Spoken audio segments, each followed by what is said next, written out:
Hi, my name is Jim Lindsay. I am the director of the Robert S. Strauss Center for International Security and Law here at the University of Texas. And I want to thank all of you for coming to today's very important talk. Before I do my normal introductions, however, given this is UT Texas A&M week, with, I believe, a small little football game in College Station later on in the week, I want to do a shout out to Dr. Uritis of Texas A&M's College of Nuclear Engineering, who came over here, braved the sea of burnt orange and white to come to today's talk. So thank you much. If we get the doctor stand up and again, that's probably a wise decision. Now you know why you got to head the department. Today's talk is a very special event for the Strauss Center. Because today we inaugurate the John Brumley Chair in Global Affairs. The Brumley Chair was created in recognition of the fact that technology is a double-edged sword. Technology is responsible for much of the prosperity that we enjoy, but the reality is that in the wrong hands, technology can wreak havoc. The Brumley Chair was designed and dedicated to promoting research and discussion on peaceful ways to respond to technological change, to promote its likely peaceful use, and to prevent it from being used in ways that endanger our global security. The chair is a very generous gift from John and Rebecca Brumley. The Brumleys are very distinguished UT alums. John distinguished himself in the energy field. He's held a number of corporate positions and run a number of companies, and today is the chairman of Encore Acquisition Group in Fort Worth. Becky Brumley is the chair of the Red Oak Foundation up in Fort Worth. And I'm hoping that John Brumley will be able to join us a little bit later this afternoon. We are very honored to have our guest speaker here today because his entire career is a testament to the mission of the Brumley Chair, Professor Frank von Hippel of Princeton University. I think it is very safe to say that Professor von Hippel is one of America's most distinguished physicist practitioners. Now, I know when you introduce people, you're supposed to begin by saying, our distinguished guest needs no introduction. I think, however, in light of the very distinguished record that Professor von Hippel has compiled, it's worthwhile to talk a little bit, maybe a little length, about his accomplishments. Let me begin when he was an undergraduate, where he was at MIT, lovely Cambridge, Massachusetts, and earned a Rhodes Scholarship. He went over to Oxford, where he earned his DPhil in, I believe, theoretical or elementary particle physics. I'm not sure what that is, but I know enough to know it's very, very impressive. After returning from Oxford, he held a variety of positions around the United States. You were at Cornell and at Chicago, at the Argonne National Laboratory, had an appointment at Stanford University. In the 1970s, Professor von Hippel's interest turned to public policy physics. He began doing a lot of work on nuclear reactors and nuclear energy. Then come the 1980s. He turned to working on nuclear weapons policy and securing nuclear weapons. And in 1984, he joined the faculty of Princeton University. Now, in 1993, Professor von Hippel left Princeton, went on leave, to go to the White House to work as the, let me get this right, Assistant Director for National Security in the Office of Science and Technology Policy. There, he played a major role in developing U.S.-Russian cooperative programs to increase the security of Russian nuclear weapon materials. He's remained active in this field. He is currently co-chair of the International Panel on Fissile Materials, IPFM. I'm not sure how that is. Have a little pronunciation there. We just say IPFM. IPFM was founded in 2006. It is an independent group of arms control and non-proliferation experts. Its mission is to analyze the technical basis for practical and achievable policy initiatives to secure, consolidate, and reduce stockpiles of highly enriched uranium and plutonium, which happen to be the key ingredients in the manufacture of nuclear weapons. Now, Professor von Hippel has served on numerous advisory panels, scientific boards. If he bears with me, I'm not going to list them all. He's also won numerous awards, two of which I want to sort of single out, because I think they really do attest to his abilities and accomplishments. The first is that he has been awarded a MacArthur Prize Fellowship. And I know the people at MacArthur hate it when you refer to it as this, but it's more commonly known as a Genius Award, and it is a very distinguished award to win. But in many ways, I think that the more impressive award is that the Federation of American Scientists have given Professor von Hippel their Public Service Award, and the certificate that went with it said something I think was quite significant, that he serves as, quote, a role model for the public interest scientist. And I think that's quite significant. We're very lucky that Professor von Hippel has been able to come down here. His talk tonight is Managing Nuclear Waste, the Illogic of Reprocessing. He's kindly agreed to talk and take some questions. Before I ask him to come up here, I would kindly ask if you have a cell phone or a BlackBerry or any other electronic device prone to going off and radiating noise, if you could either turn it off or put it on mute, it would be greatly appreciated. And with that minor housekeeping detail, I'd like to ask you to join me in welcoming Professor Frank von Hippel. Thank you. Thank you, Jim, for that very generous introduction.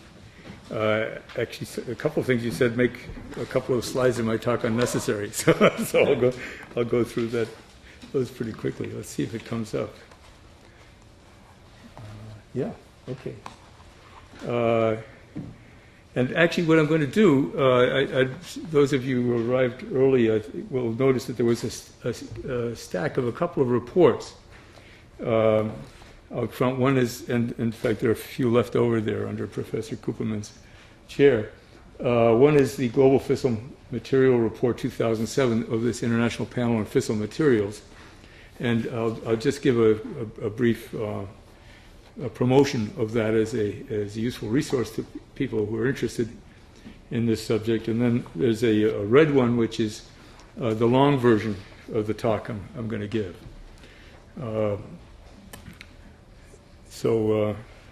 Let's see. Yeah, so this is well, the cover of the report. And it's available to you. It's also on the web, and it is it's thanks to the generosity of the MacArthur Foundation. This was established in 2006, and Professor Lindsay has already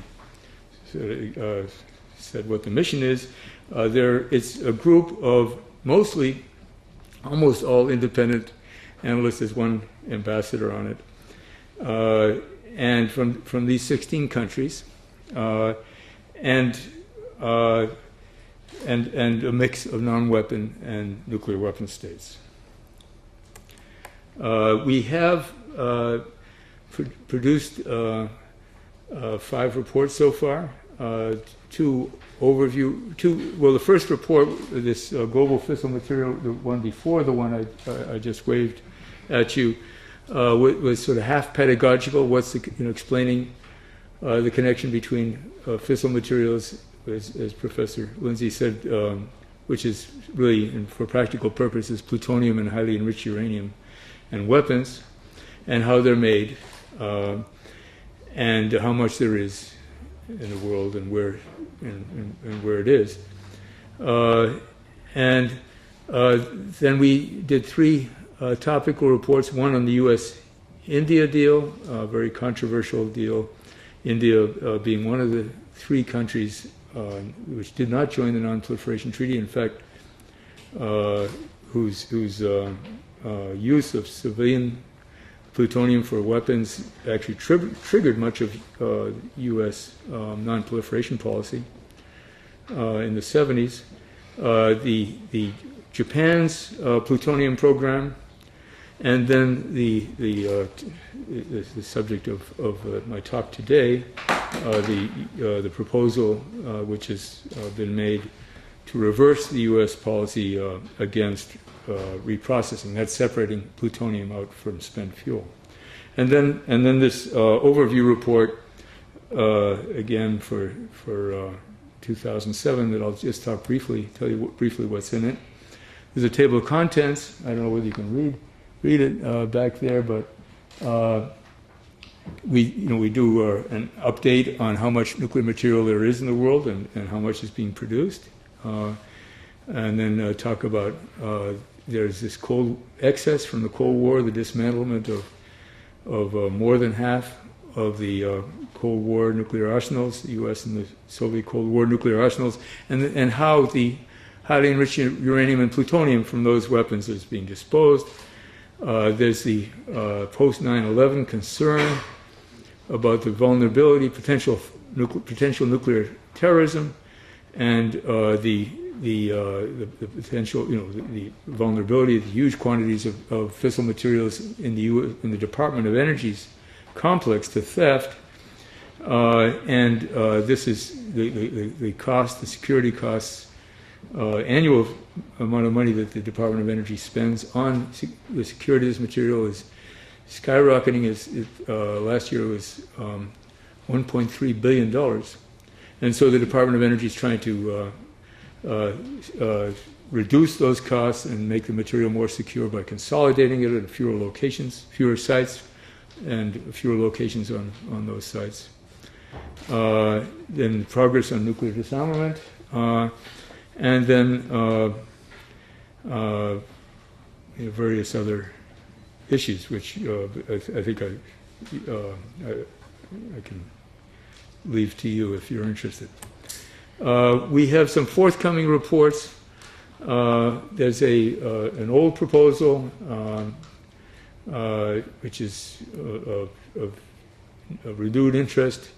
If we're going to reduce the sizes of the nuclear weapons arsenals in order to make it irreversible, you would ban the production of new nuclear weapons materials. The Bush administration has raised the question whether, in fact, that's verifiable. So we're doing a study on that. There's a major interest in our group of the elimination of highly enriched uranium as a reactor fuel. There are about 140 reactors, about 40 countries in the world, which use weapons-grade uranium as a reactor fuel. Well, this is a real concern in the era when we're worrying about nuclear terrorism, because it's very easy to make highly enriched uranium into a nuclear explosive. The Hiroshima bomb was a very simple design, and that was based on highly enriched uranium. Also, looking at how reprocessing is done in some other countries, France is always pointed to as an exemplar of how to do reprocessing well.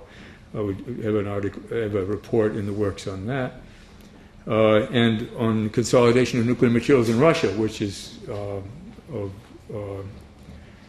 still, I think, of the greatest concern in terms of huge amount of material at a very large number of places, some of them not so secure. And then an issue which has become prominent as a result of the debate over Iran's uranium enrichment program, the question of whether we can, as an alternative to each country having its own uranium enrichment plant, can we somehow guarantee have a system of guaranteed fuel supplies if countries behave themselves as far as their nuclear weapons commitments, their commitments not to acquire nuclear weapons under the Non-Proliferation Treaty. So now I'm going to talk, so that's the end of my commercial, and I'm going to talk about this is the main subject of my talk. And please, if there's anything you don't understand, please interrupt. You don't have to wait until the end to ask me if you're confused. So I'm going to talk about the history of U.S. interest in reprocessing. Reprocessing basically was developed originally to separate plutonium out from nuclear fuel for weapons. So that's why it's also controversial, because plutonium is a nuclear weapons material, and if you do this in a civilian for civilian purposes, you are making a nuclear weapons material more widely available. And I'll tell you about the rise and fall of U.S. interest in reprocessing, the fall during the 1970s, and then the reasons for the recent revival of interest during the Bush administration, and as incarnated in the Department of Energy's what they call a Global Nuclear Energy Partnership. Then just to get into the issues associated with that proposal, the waste issues. Is it an effective way to deal with nuclear waste? The cost issues, the proliferation issues, which I've already mentioned, and then the state of play in this debate in Washington, which I summarize as growing skepticism in the Congress. Well, when I got into this debate, I've been involved in this debate on and off for 30 years. This is the vision of that the Atomic Energy Commission, which became the Department of Energy after a transition year in the mid-70s. This is the vision that they had of the future of nuclear power in the United States. Now this is actually what we have today. A million kilowatts, 100 gigawatts of nuclear generating capacity. And it was curious that just the year before this vision, that the government put out this vision, was the year that, in fact, the last reactor was ordered in the United States that wasn't subsequently canceled. But they projected that by now the U.S. would be building 100, the equivalent of everything we have every year, would bring online every year.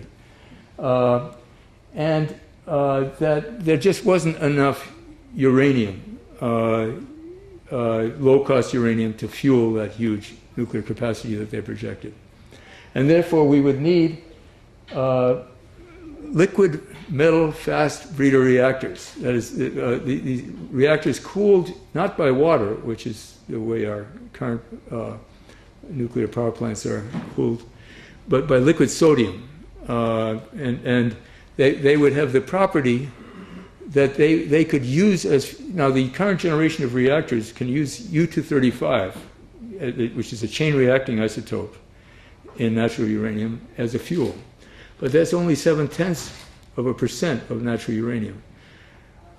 These reactors could turn uranium-238, which is the other 99.3% of natural uranium, into plutonium, chain reacting plutonium, so that these reactors would be able to get 100 times as much energy out of a pound of uranium as our current reactors can. That was the beauty of it, and therefore that it would remove the resource constraint for tens of thousands of years from fission power. Well, what happened? I mean, this still may happen in the future, but what's happened today? We basically are down here. The reason this didn't happen was partially a failure of nuclear power, but nuclear power accounts for 20% of our electricity generation today. So nuclear power wasn't a failure. And in fact, but the total U.S. electricity consumption today corresponds to that. So about 500, it's the amount that would be put out by 500 of these plants. So basically, what they were predicting was that by now, nuclear power alone would be generating 4 or 5 times as much electricity as everything generates in this country. So, I mean, it was partly that they overestimated the growth of electricity demand. And what happened was in fact, it was partly due to nuclear power, the high cost of nuclear power. What had been happening was, in fact, the electricity consumption in this country between 1920 and 1970 actually grew about 7% a year. So doubled every 10 years. But that was much faster than the economy was growing, which was on average doubling every 20 years. And so we were getting, the economy was getting more and more electrified. Well, this was possible because the price of electricity was going down. But in the 70s, the price of electricity stopped going down, and partly because of the high cost of nuclear reactors, actually. So that's why, that's one reason why this didn't happen. And so we don't, we didn't, and in fact, these sodium-cooled reactors turned out to be much more expensive than expected, and we're still with the water-cooled reactors that they were supposed to replace. So I think I've already talked about two of the things that the U.S. The electricity consumption started growing much more slowly at just about this time, and that was a major cause for a lot of as many nuclear power plants were in the pipeline and were canceled as we have today. It was a huge, $100 billion loss as a result of overinvestment in nuclear power plants that were no longer needed because of the lower cost of the lower growth rate of growth of electricity. Well, the other thing that happened in 1974 was that India conducted a peace. The U.S. had been promoting, the Atomic Energy Commission had been promoting this vision of what actually during the Kennedy and the Johnson administrations, the chairman of the Atomic Energy Commission was Glenn Seaborg, who was one of the discoverers of plutonium, and he spoke of a plutonium economy. Plutonium was going to replace gold as the arbiter of value internationally, and so the U.S. was promoting plutonium, and one of the countries that was promoting plutonium said, basically saying this is the future. You guys should get ready for it, just like we're getting ready for it. You should learn how to separate plutonium out and make it into fuel. And so the Indians, with our assistance, separated out plutonium, but they didn't make it into fuel. The first plutonium they separated out under the Atoms for Peace program was, in fact, used for a nuclear explosion. And they called it. They said, "Well, don't worry, this is a peaceful nuclear explosion." So it's consistent with our Atoms for Peace commitment. Well, despite that argument, the U.S. started rethinking its policy with regard to reprocessing. And in fact, the Ford administration reversed U.S. policy on promoting reprocessing abroad. And then the Carter administration looked at domestic reprocessing and was able to see that, in fact, what I described, that in fact the growth projections for nuclear power in the U.S. were exaggerated, and that reprocessing was much more expensive than it had been believed, and these sodium-cooled reactors were much more expensive than it had been believed, and therefore it wasn't that painful a decision to say to halt the licensing of U.S. domestic reprocessing plant. Now, the Reagan administration came in and it, was basically didn't think that the government should tell business what to do, and said, okay, if utilities want reprocessing plant, it's okay, go ahead. But by that time, utilities had realized that this was going to be expensive, and they said, well, if we have to pay for it, we'd rather not. And so the interest in reprocessing died out in this country. There was a demonstration breeder reactor that was still being built during the early Reagan administration, and Congress canceled it because of cost overruns. The Indian nuclear explosion triggered a flurry of legislation, and in particular the Nuclear Non-Proliferation Act, basically to assure that our assistance for civilian nuclear power internationally would not be misused. And so then the question is, well, what to do with U.S. spent fuel? When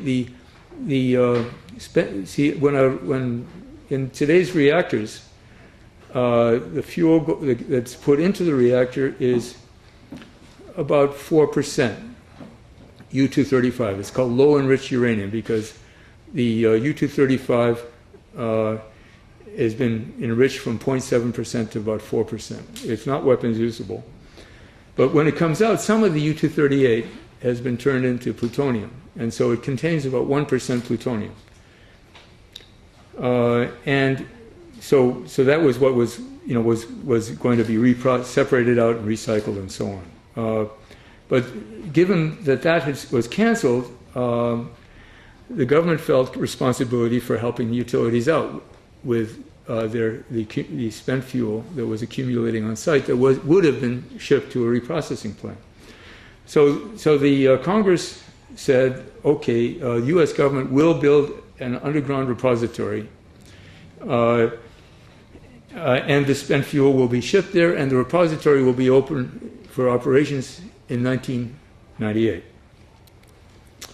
Well, and then later on, in 1987, Congress said, well, Texas doesn't want it, Washington State doesn't want it, Nevada delegation is pretty weak, we'll put it in Nevada. That was sort of a very political kind of decision. And in a mountain right next to the nuclear test site there, Yucca Mountain, and this is sort of a picture that I found on the web of basically the spent fuel would be put into casks and then put into tunnels underneath that mountain. But Congress did have sympathy for the Nevadans sort of being singled out, and said, well, some other state will have to share the pain, and that no more than 63,000 tons. Well, it's actually 70,000 tons, but it became reduced to 63,000 tons because the government itself had some radioactive waste to dispose of. So no more than 63,000 tons can be put in Yucca Mountain until such a time as a second repository in another state is in operation. Well, this is a problem because U.S. reactors in a few years will have discharged 63,000 tons. So we'll be able, and so if this legislation is complied with, the very politically difficult, the Congress just doesn't want to do this again to try to find another site, and so what to do? So that's one reason that the issue of reprocessing. But meanwhile, the very junior congressman from Nevada, Harry Reid, at the time in 1987 when this decision was made, has become the Senate Majority Leader. And if you look at his website, almost the first thing you'll run into is the proposed Yucca Mountain nuclear waste dump is never going to open. And it's been delayed. When I wrote this slide, it's the official word from DOE that it was delayed till 2017. That's slipped another 5 years in the last month. So it's not. It may never open. And so what to do? Well, and meanwhile, what's happening at the reactor sites? Not that much storage was built because it was expected after 5 years the spent fuel was going to be shipped off to a reprocessing plant. All these reactors, all the U.S. reactors were built in the expectation that the spent fuel was going to be reprocessed. So the utilities have had to build extra storage. And this is the kind of storage that they built. These are so-called dry casks, about 10 tons of spent fuel in each of these casks. This is actually the lifetime output of one of the few shutdown U.S. reactors, the main Yankee. And each, for a full-size reactor, 2 of these casks would hold the 1 year's output from that reactor. Well, the law said that the Department of Energy was going to take this spent fuel starting in 1998. And so the utility started suing the Department of Energy, and the Department of Energy has estimated that these lawsuits are most of which are still in process, are going to cost it about $500 million a year to basically pay for this extra storage that the utilities are building. I think the number is a little lower, but anyway, it's in that ballpark. So the Bush administration said, well, let's reprocess this spent fuel. That would at least provide an address to which you could ship it. Now, they were aware that this would create a problem if other countries that we're worried about this. Other countries, especially non-weapon states, having separating out plutonium. It is a weapons material. It would lower the threshold to proliferation. And so they said, well, no, we'll just say that no other countries except for the ones which are reprocessing now, which are the weapon states, nuclear weapon states, and Japan, can reprocess. And the ones which are, if they want their spent fuel reprocessed, we'll do. The weapon states in Japan will do it for them. So we don't want this initiative of U.S. reprocessing to trigger the spread of this proliferative activity. And also, they said, well, the U.S. will also develop a new proliferation-resistant reprocessing technology. The reprocessing technology that's used worldwide, or in the countries, in the weapon states in Japan, is the technology that was originally developed by the U.S. during World War II to separate, maybe after World War II, actually, to separate out plutonium for nuclear weapons. You can't really argue that that's a proliferation-resistant technology, so we'll do a different one. And they'll say, we'll also bring back the sodium-cooled reactors, but we'll turn them from breeder reactors into burner reactors. So the plutonium that's extracted from the spent fuel will be fissioned by these sodium-cooled reactors, and that will make it possible to put up to 100 times as much radioactive waste into Yucca Mountain as it would be able to hold if we just put the spent fuel in. And so we won't have to look for another repository. We'll just have to get this one licensed. So that was the basic idea, and they called this the Global Nuclear Energy Partnership. But the real focus was on the domestic U.S. spent fuel problem. Well, I don't want to frighten you with this. It's not that scary. This is just a picture of what the fuel cycle is today for U.S. reactors. Low enriched uranium fuel above this red dotted line goes into our approximately 100 light water. It's called light water. It's ordinary water cooled reactors, and then it's stored ultimately in these dry casks that I showed you. And my estimate is in equilibrium for the 2,000 tons of spent fuel that gets discharged by U.S. reactors every year, it's going to cost about $0.3 billion a year to buy those dry casks. Well, the Department of Energy's first proposal was, let's build everything below this dotted line. A reprocessing plant, which in the ballpark of $30 billion and $1 billion a year to operate. That's where the plutonium and other, there's some about 10% as much as there is plutonium of other so-called transuranic elements, some americium, curium, neptunium. They said we'll separate them all these long-lived, heavy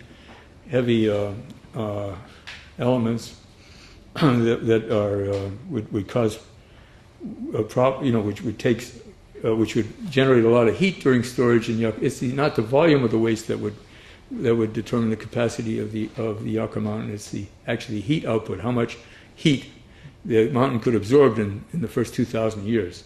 So we'll take out those big heat-generating elements. We'll also take out the big heat-generating fission products. Fission, when the uranium fissions into the atom splits into two, the two daughter atoms are called fission products, and some of them are very radioactive, and the notable ones are 30-year half-life cesium-137 and strontium. And they say, well, in order to save Yucca Mountain from that heat, we will store them on the surface for 200 or 300 years. And then we'll take the transuranics and we'll make it fuel out of it, and we'll put it into these liquid sodium-cooled reactors. The sodium is so that the neutrons in the chain reaction in the reactor would not be slowed down as much as it would be by water, and then reprocess that fuel again and send it around until it's all fissioned. Well, this is expensive. This is expensive, and it's the first issue. The plant is much more expensive than just storing the spent fuel. It costs a lot to build and operate the reprocessing plant, and then these sodium-cooled reactors much more expensive, as far as we know, than water-cooled reactors. And the utilities said to the Bush administration, they said, okay, if you want to do this, this is fine, but we're not going to pay for the reprocessing plant. And if you want us to buy sodium-cooled fast neutron reactors, you're going to have to pay the difference between the cost of a water-cooled and a sodium-cooled reactor. And so, I just estimated that would be a big subsidy. This is just for the reactors we have today. I mean, leave aside the discussion of a nuclear renaissance and the U.S. having many more reactors. But what this proposal would do, would move the problem from a distributed problem of spent fuel at I forget, about 60 sites around the country to one centralized place.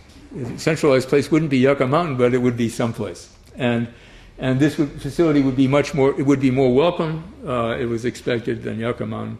So it would be lots of jobs, lots of money, and so it ought to be possible to site it. Most likely at Savannah River in South Carolina, which is a site where the U.S. separated plutonium during the Cold War.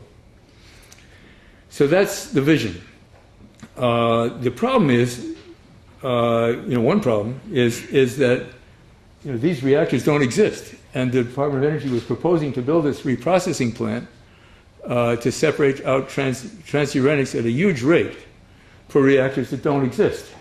So, in fact, in the interim, if or when they ever existed, the transuranics would pile up here, and they would be much, as I'll explain, much more accessible for theft, for example, than they are in spent fuel.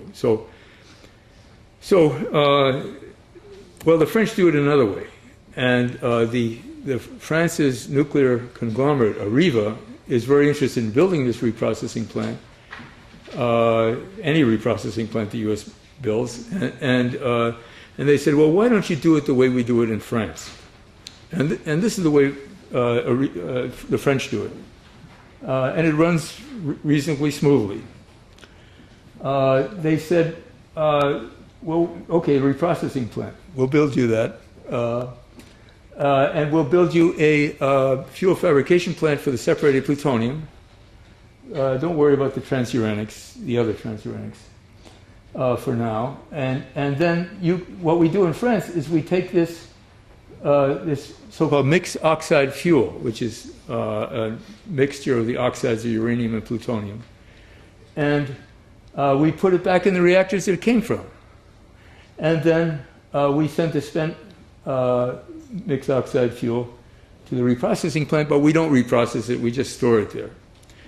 So we've actually done something with the plutonium, and we've ended up centralizing the radioactive waste problem, but at much lower cost than your scheme, the Department of Energy's proposed scheme, which would have to build all those expensive sodium-cooled reactors. And someday, when the sodium-cooled reactors come, they say, well, then you can reprocess this stuff and do what you were going to do. But in the meantime, it's all centralized in one place. Now, this actually, some French members of the nuclear establishment say this is the way they've kicked their radioactive waste issue down the road. They say, well, we'll find a geological. I mean, you still need a geological repository. They'll need their Yucca Mountain, but no hurry because they're working. They're processing the stuff in the meantime, and so they've not had to confront the local "not in my backyard" problem in France yet, but they will if they, eventually. Now this costs more. It still costs more than just storing the spent fuel. There was, in fact, an inquiry into this done from the French Prime Minister in the year 2000, and they found that it cost about twice as much as what the U.S. does. But not 10 times as much, which is what the original Department of Energy proposal would have cost. Well, just to give you a sense of why this is so expensive, reprocessing is so expensive, this is a picture of France's reprocessing plant, which is smaller than what we would have to have because they have about 60% of as much nuclear capacity as we have. And it covers a square mile. It costs, they've revealed about $20 billion, not including interest during construction, and about $1 billion a year to operate. And so it's expensive. Now, the U.S. actually, this is one of the curious things, the U.S. actually has licensed a centralized spent fuel storage facility in Utah. And this is the vision, this is an artist's conception of what it would look like if it stored as much spent fuel as will be processed by that huge facility in France over its lifetime. And the spent fuel casks cover about a seventh of a square mile, and it's obviously very much simpler technology and no operational costs except for a few guards. And this has been licensed by the Nuclear Regulatory Commission, but the state of Utah doesn't like it, and the state of Utah has prevailed on the Bureau of Land Management, is it, not to allow the transport of spent fuel to this site, which is an Indian, owned by a small Indian tribe. So all we have is all we will ever have is an artist's conception. But it's useful for pedagogical purposes. Now, the reason I'm talking about this is because I'm doing all right? Well, okay, okay. I'm heading toward about 6 o'clock. Okay, it's longer than I. The reason I got involved in this debate is I'm concerned about separated plutonium, and the last thing I want is more separated plutonium. And this is just from this a plot from this green report that I was waving at you before. This is who has how much. In some cases, estimates. In some cases, official statements.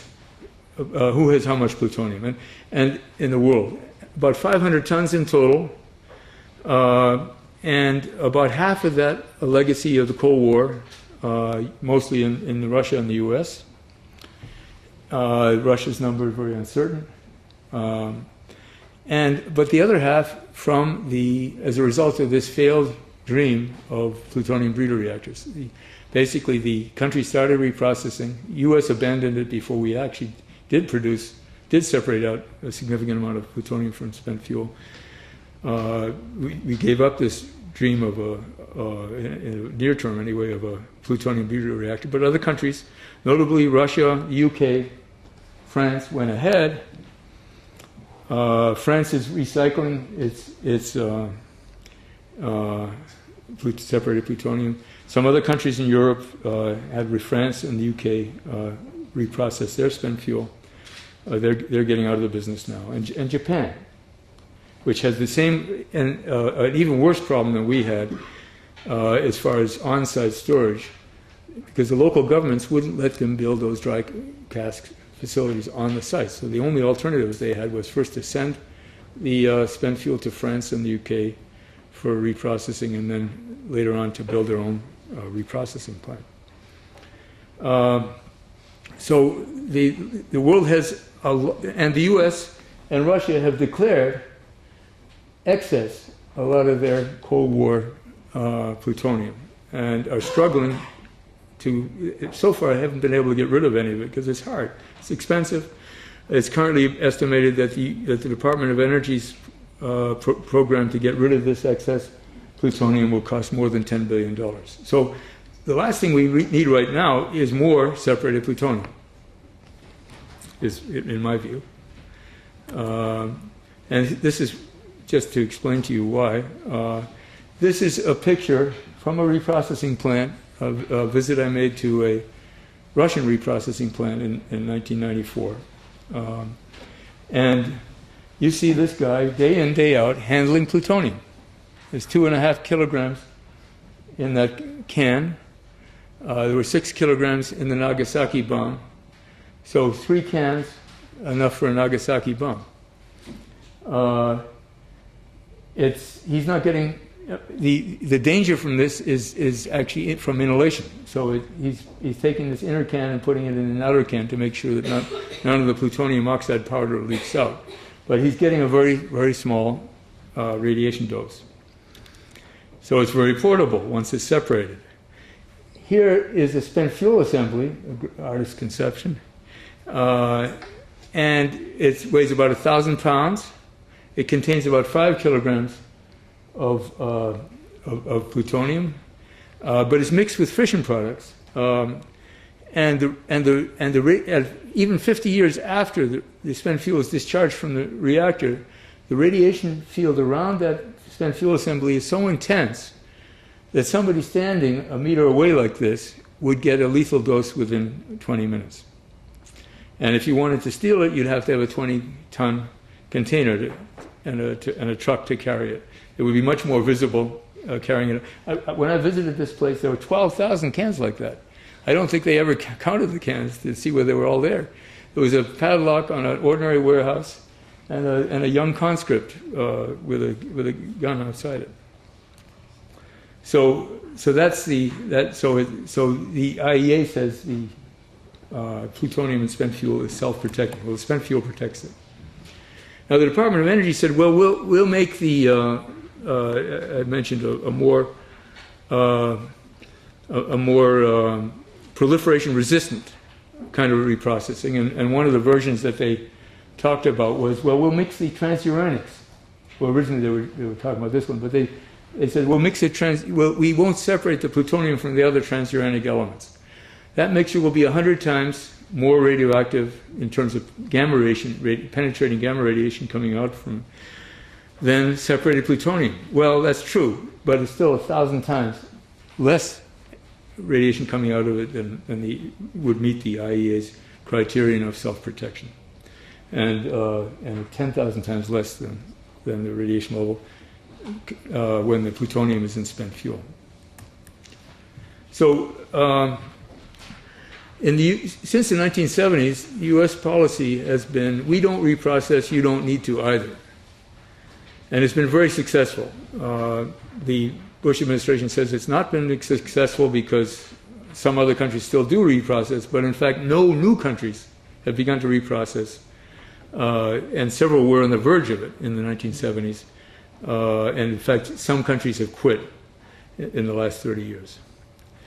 So the proposed new process would be that we need to reprocess the weapon states, and if you do, the weapon states in Japan will do it for you, although that has been dropped recently, and in fact, other countries are now being, because the proposal is in trouble, in the U.S. Congress, the Department of Energy is encouraging actually some non-weapon states to reprocess.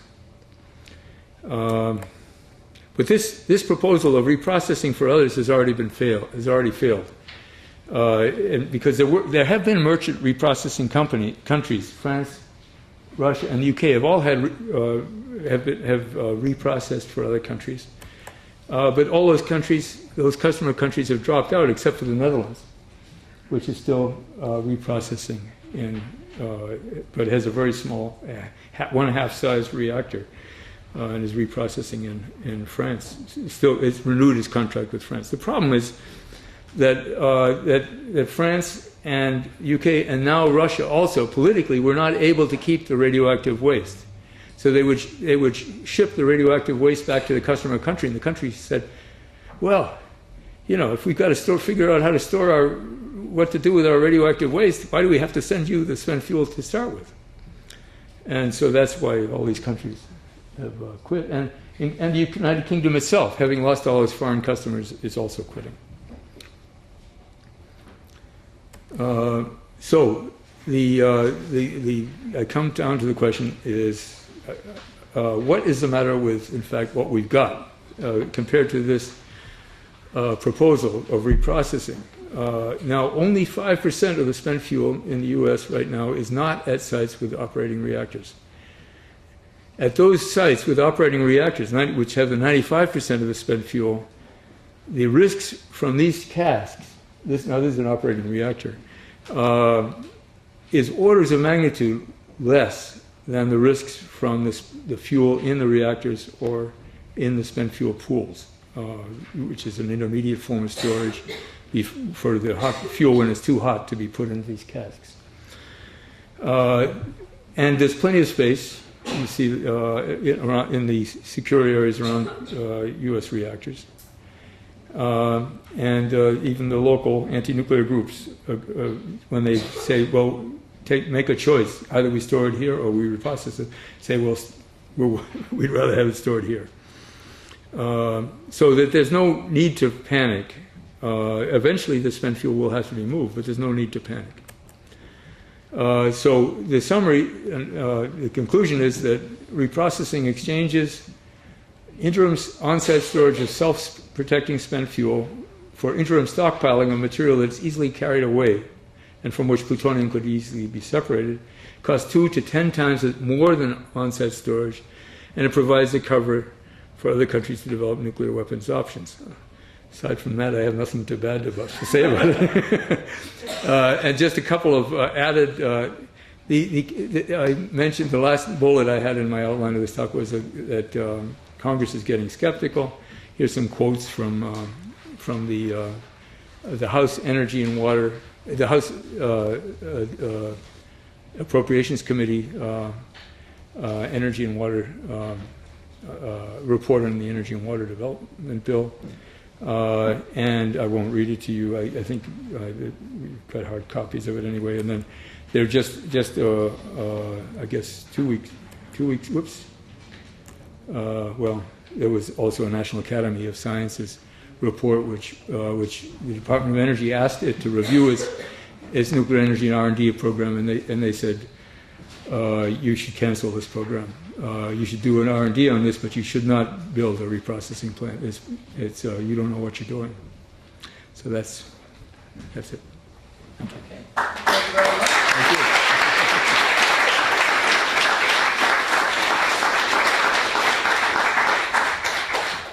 Professor Von Hippel has agreed to take questions, so people could raise your hands. If you could speak loudly so we can pick it up in the mic, and if you could do us a favor of identifying yourself, that would be terrific. And I'm going to let the professor decide who he wants to call. Sure, go ahead. Hi, my name is Karen Haddon. I'm with a group called Seed Coalition, and we're fighting proposed nukes in Texas. And I'm wondering, I've heard that there's a reprocessing plant proposed just across the border from Texas in New Mexico. And are there others also being talked about? Well, what the Department of Energy has done is it's asked for expressions of interest from localities and to host a commercial-sized reprocessing plant, bigger than the one at the Hague in France. And 11 localities, many of them Department of Energy sites, have applied. And I think a couple of them are in maybe even 3 are in New Mexico. So I think that's probably what you're referring to. It's not that multiple reprocessing plants would be built. It's just that multiple candidate sites. Please. Eugene Gulch from the Illogic School, and very interesting talk. And I stopped following this a while ago, so it's good to hear about it again. But I'm a little puzzled by the proposal, the focus of the proposal on reprocessing first, and then figuring out what to do with the plutonium and transuranic elements second, given the excess of plutonium that we've been trying to figure out what to do with. Which strikes me that the natural proposal would be do what's currently scheduled to be second first, and then if you needed to reprocess later, develop the reprocessing. And so I'm just curious why the proposal evolved the way it did. Well, actually, yeah, there are two sources of this proposal. One source was actually an Argonne National Laboratory, which was, ever since I can remember, maybe almost back to the origin of the laboratory, its mission was to build, to develop sodium-cooled reactors. And so they one of their deputy lab directors was able to penetrate the Cheney Energy Commission and get a blessing for R&D on this. And so all they wanted was an R&D, some money for R&D. But then this issue of spent fuel, the Department of Energy being sued for by the utilities for not taking the spent fuel off their hands came up, and the chairman, the then chairman of the House Energy Appropriations Subcommittee on Energy and Water Development, Hobson, I forget his first name, got excited about this. And he said, we have to do something about this. He said to the Department of Energy, set up some centralized interim storage where the DOE can take possession of this spent fuel, and we can stop having to spend all this money paying for the utilities. Well, in fact, I don't think the centralized one would have cost any more than paying the utilities. And I think he realized that later. But the Department of Energy responded, they knew that there had been many attempts, including this one I showed, to establish a centralized interim spent fuel storage facility. And the NIMBY, not in my backyard, had overcome them all. And so they said, well, let's try something new. Let's try a reprocessing plant. Maybe people will accept a reprocessing plant, and then we'll be able to do that. And then they sort of spun a whole vision out that went with that. But that's really why the emphasis on building a place to ship the spent fuel to, as you say, after reprocess. I mean, you had to have a reprocessing plant to have a place to ship it to, but then, of course, as you say, the separated plutonium and transuranic elements would have to sit there. Yeah. Sheldon Heinsberger from the Nuclear and Radiation Engineering Program at UT. First of all, I'd like to make a mention. The plant that's being considered in New Mexico is not a reprocessing plant. It's an enrichment plant, and it's a tremendous difference. Well, no, that's true, but there are also currently, Yeah. That's true. Yeah. Arena is thinking about it, but at that particular site, it's Yeah. enrichment. I'd like to just to know what your own personal opinion is on the mix of nuclear power for energy within the next 50 or 100 years. And I'd like to know if you think that this is a viable option for the United Yeah. States. Yeah, I think it is. Well, is it a viable option for the world? I think it is. I mean, it's not the answer to global warming, but it could be part of the answer. I mean, to give you a scale, there's this idea of wedges, which has been popularized about, that we, in order to prevent by 2050 the rate at which we put CO2 into the atmosphere from doubling, we need to deploy technologies as an alternative to CO2 emitting technologies that would, 7 wedges, which would by 2050 be alternatives to emitting $1 billion tons a year of carbon to the atmosphere. And and nuclear power could be one of those wedges, one of those 7 wedges. And in that case, globally, we would go from about 370 gigawatts of nuclear power today to about 1,000. And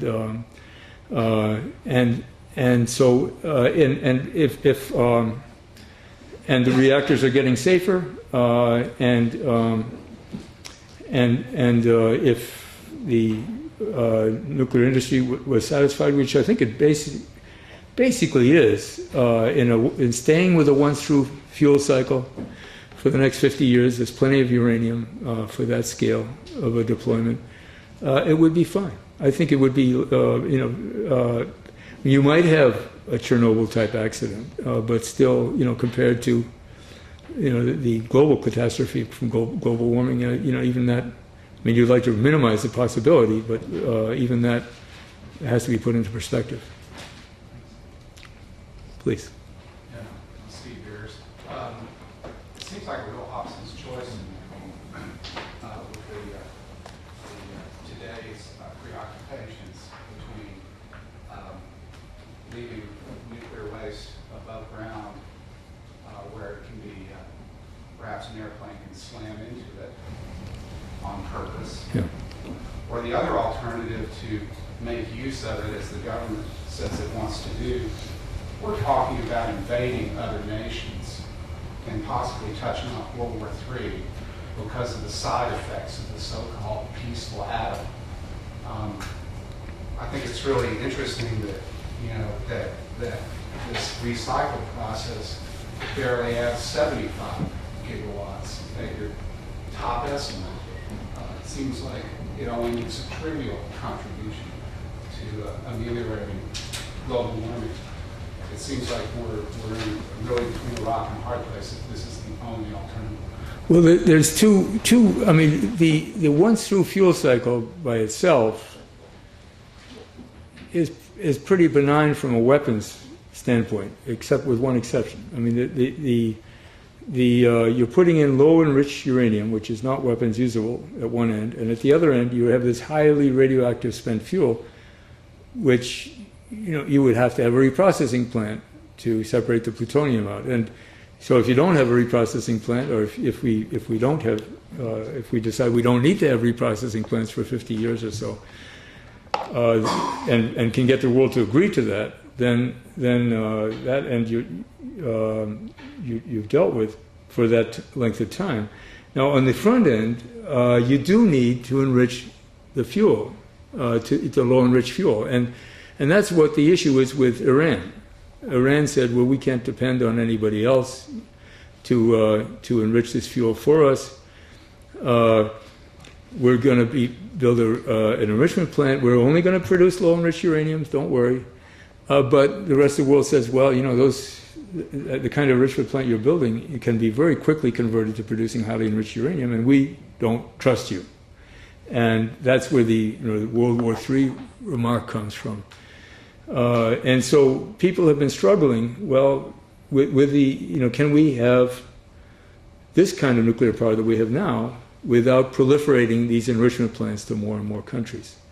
And President Bush made a proposal similar to the one he made for that his administration made for reprocessing, saying the countries that have it already will do it for the rest of the world. But that has been rejected in fact, it was counterproductive because other countries which had been thinking, well, maybe we will want to have an enrichment plant someday, all of a sudden say, wait, maybe the U.S. is trying to close the door, we better get through the door before it closes. And 6 countries all of a sudden announced that they wanted to have enrichment plants. And so that problem we haven't, I mean, now El Baradei, the general director of the IAEA has another proposal. He says, no, all enrichment plants should be multinationally owned. So that we'll get away from this. Well, we'll have some institutional protection against this being used for national proliferation. Well, the countries that have these plants are not very interested in doing that, and so the issue remains to be resolved. I forgot to ask my question. Wrapped up in reaction. I thought uranium-235 was a rare element. How many? Uranium is I guess about as rare as tin or something like that. It's not abundant, but it's about the average. It's about in average crustal rock. It's about 3 grams of uranium in a ton of ore, but there's so much energy in that uranium that it's down to, well, not down to that level in current generation reactors, but there's a lot of uranium. So those 1,000 reactors powered for 100 years? Yeah, no problem. Please. Chip Rowe, Jackson School of Geosciences. I heard in a Senate hearing recently a couple of presidential candidates speak out against Yucca Mountain as a waste disposal site. Do you have any sense where the major presidential candidates stand on nuclear waste or on reprocessing or nuclear power in general? No, I just those 2. I think it was or 3.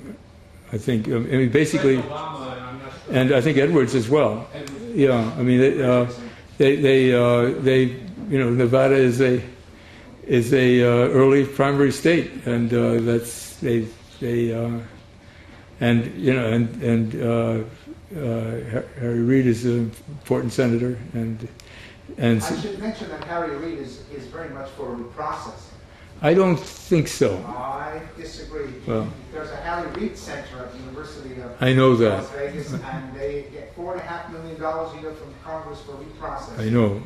So, while on one hand he's against Yucca Mountain, he's very much for reprocessing. Well, I have been. I mean, also the Harry Reid Center.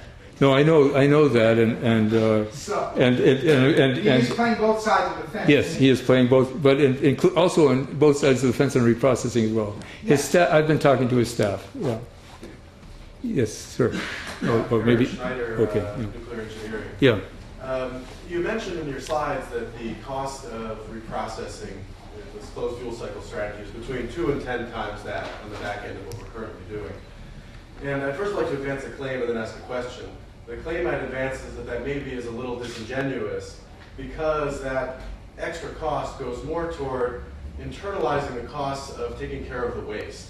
Just like adding scrubbers to a coal-fired power plant increases the cost but pays for removing the carbon. Right? So yes, it will cost more because, as you said, if you go to the closed fuel cycle, you're fitting 100 times as much mass equivalent of energy into the repository as you would be under the current strategy. Right? So 100 times more gigawatts worth of nuclear electricity goes into one single repository. So now the question is, this once-through cycle is incomplete. Yes, storage is cheap. Yeah. But what do you view for the medium to long term? What do we do? Right. Do we continue to store? And do you think it would be comparable in cost?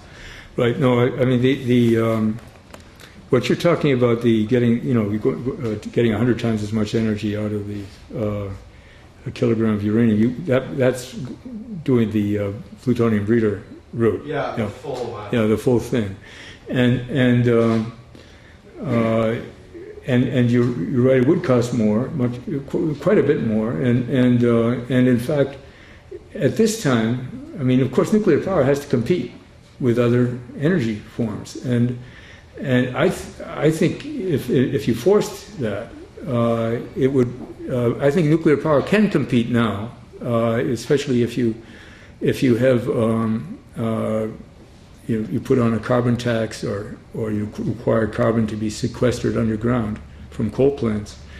But I doubt that breeder reactors can compete with that with coal sequestered carbon dioxide. So in the short term, I think that would be bad for nuclear power to force that. Now, and there's no actually.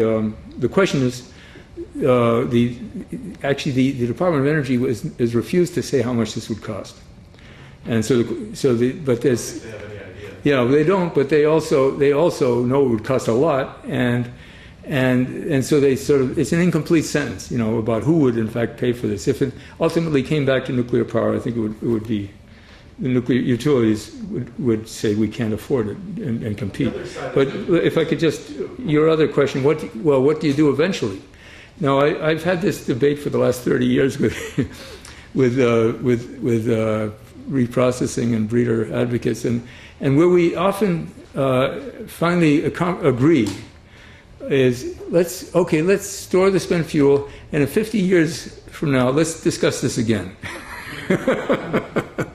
And it actually doesn't. I think most people do recognize we do have a problem of already separated plutonium to deal with right now. There's no hurry to do this. People hate to see this energy resource buried, and they would like to make it the waste more short-lived. So actually, even some versions of Yucca Mountain would have the waste retrieval, the spent fuel retrievable for 300 years. So there's nothing. We just don't know what the future of nuclear power will look like, and I think so. We can wait. Is sort of my. So I don't claim to know the long-term future. Please. Really glad to Texas A&M nuclear engineering. Notwithstanding the public policy debate that you addressed today within the United States, admittedly the rest of the world is rushing towards nuclear energy as well. China and India are developing nuclear power at very fast rates. And the rest of the world is starting to, France has already done it. The MOX cycle is in commercial existence. My concern is MOX. Right, and the whole part of the half of the slide which you didn't address when you looked at the MOX cycle, you're looking at the plant, but there's the fact that you have MOX in commercial circulation. MOX is separated plutonium, right. And arguably one of the most proliferation non-resistant materials there is. Right. What is if the United States stays out of this game Yeah. of GNEP game? Yeah. What are the options for influencing the rest of the world? What would be your solution for reducing the quantities of separated plutonium, Right. In the rest of the world? Well, let me just, if I can, just go back to where that plutonium is, and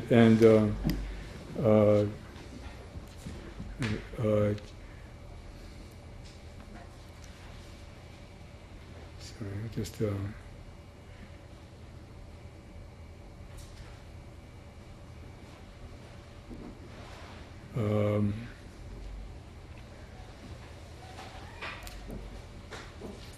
Maybe here. Let's see. Yeah, there it is. Okay. Now, actually, as I mentioned, most countries are dropping out of this business. Yeah, but we don't know. But you're not. There's also a projection of what countries will do, like China. They are going to be posed with the same problem. Yeah, no, that's right. No, but just in the interim, just to be clear, Belgium, pretty soon this will go to zero. Germany will go to zero. And so we'll be left, and China, we don't know. China is building a reprocessing plant, pilot reprocessing plant. And Frank, how will it go to zero? Because they stopped sending plutonium to be separated, and they're using up their separated plutonium in MOX, and so it'll be in spent fuel again. And so we're really down to France, India, Japan, Russia, and the UK is also getting out of the business, and they'll have to figure out what to do with theirs. So the issue, I mean, there will still, what we'll have is in 2 or 3 weapons, or 3 or 4 weapon states, plus Japan, will have this plutonium economy. And France, I think if in fact the U.S. didn't, I mean, I think the Arriva's bid to build a reprocessing plant in the U.S., if it fails, my prediction is that France will get out of the business. Because they're looking for some way to keep this operation afloat after all losing their foreign customer. They're down to reprocessing half as much as they used to reprocess. So your argument that economics will eventually get everybody. The invisible hand. But then how do you convince China and India? What about the countries that are now just starting their nuclear ramp up? How do you leverage them? No, it is a problem. I mean, for example, in Korea, the Koreans and in the U.S. I mean, the U.S. will continually have this debate because of the. I talked to the congressional staff for the House Energy and Water Committee, Appropriations Subcommittee, and they said, their nightmare is continuing to have this debate for another 30 years because of this, the fight over spent fuel, what to do with spent fuel, and this being seen as a way to kick the can down the road. And so I don't have, and in Korea, they're having this debate. They don't, the same debate. And so we do have to, I think, have some kind of process toward centralized storage of this stuff. And I think, for example, in the U.S., some countries are actually dealing with this successfully, but only a couple. Sweden and Finland are actually building repositories. I think the U.S., I'm sort of going beyond my expertise, but that probably the U.S. has to start the siting process over again. I mean, what we did was we had an objective siting process, and then it was aborted for a political siting process. Somehow, people have learned that you just can't force this on people. You have to somehow make it attractive enough and comfortable enough for them that they're willing to host such a facility. In the case of Sweden and Finland, the host facilities are communities which already host nuclear power plants. And they're comfortable with nuclear power, and they don't have the kind of phobias that the general population has. So, but that's an incomplete answer, I know. Yeah. Okay. Please, Jim. Frank, I'm still Jim Lindsay, the director of the Strauss Center. Wonderful talk. It's been very illuminating. But it would be remiss of me if I didn't, in this public venue, get you talk about something you've been very involved in, which is not spent fuel products here in the United States, but Russian nuclear weapons materials. Yeah. As I alluded to in introducing you, you were pivotal in the early 90s working on this issue. You've been very involved in it, which leads me to ask either one long question or two related questions.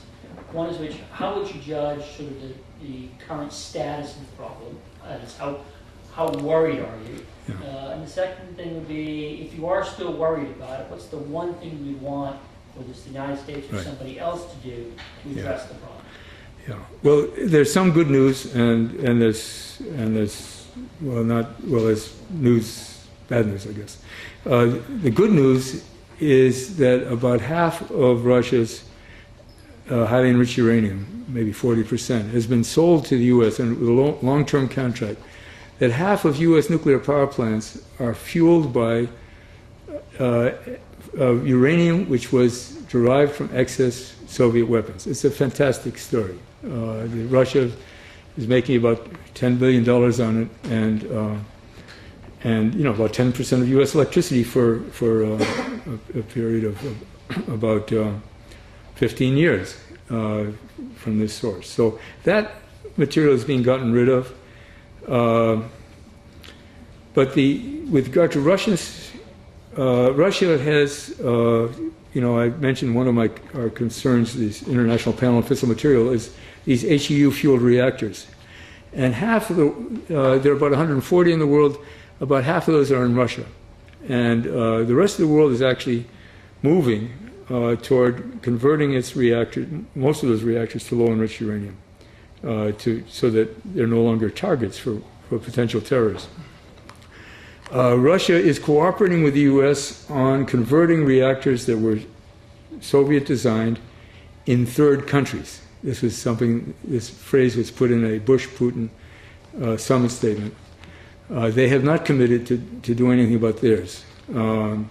And Russia is getting more and more difficult to deal with, I think, feeling less and less cooperative and with the U.S. And so the job is partly done. I mean, there's a lot more, a lot of facilities in Russia are more secure as a result of those cooperative programs.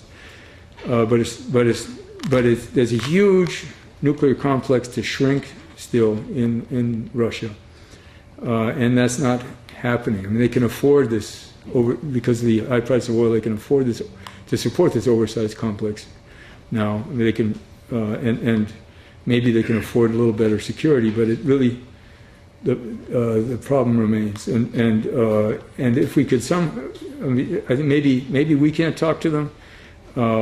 Some other countries, Norway especially, has gotten seized by this problem and is trying to make this not just a U.S.-Russia thing. And the IEA is trying to help, but it's a worry. It's a real worry. And I think you'll probably hear a talk from Senator Nunn on this. Yeah, so please. Hi, Steve Bogowski again, from the nuclear engineering folks here. Yeah. Well, I guess one of the things I've often thought, and I just want your opinion on it, is that the risk of proliferation through someone stealing plutonium through a reprocessing scheme in today's world, that risk is somehow minimal in comparison to, say, obtaining high-grade material through black market type of scenarios. And again, I can put nothing more than just, that's my impression, and I don't know how to really put numbers to that. No, but from a real global perspective, I just wanted to get your opinion on the real risk of stealing what I call non-weapons grade plutonium from a secure facility in contrast to obtaining high-grade material from other sources. Yeah, I think at the moment, you're right, that the highly enriched uranium at these research facilities, especially that I mentioned, is a softer target, and it's an easier material to use to make a weapon. Still, I think that's, if we don't have a good reason to separate plutonium, we should. I mean, that there is a non-zero risk associated with that. There was just a Royal Society just had a study about this 100 tons. Well, eventually, by the time they finish reprocessing, they'll have 100 tons. UK will sort of have 40% of the, 20% of the global inventory of separated plutonium, including weapons plutonium, as a result of their domestic reprocessing program. They have no recycle program. So it's all just stored at one site, which is probably reasonably secure. But the Royal Society says this stuff can't sit there indefinitely. We can't leave it there in that form. They worry about theft. They worry about. I mean, even though it's even in the UK, which you think is a pretty stable, safe place, they worry about it. And so, and they worry also about it. The plutonium oxide is radiologically dangerous if it was dispersed in the atmosphere. So I agree with you. You have to put these, but if there's no good reason to do it, I think we shouldn't even that lesser risk. There's no reason to incur it. President Hippel, thank you very, very much. Thank you. Appreciate it.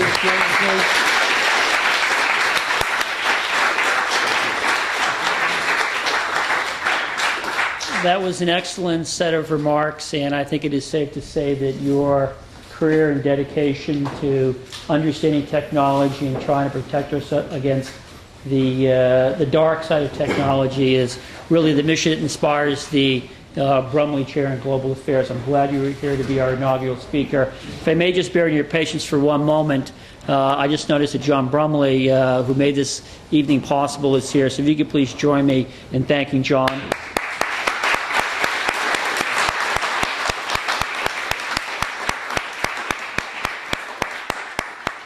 I would also ask you to join me in thanking my colleague, Alan Koopman of the LBJ School, who's been an instrumental part in putting together this series. Alan?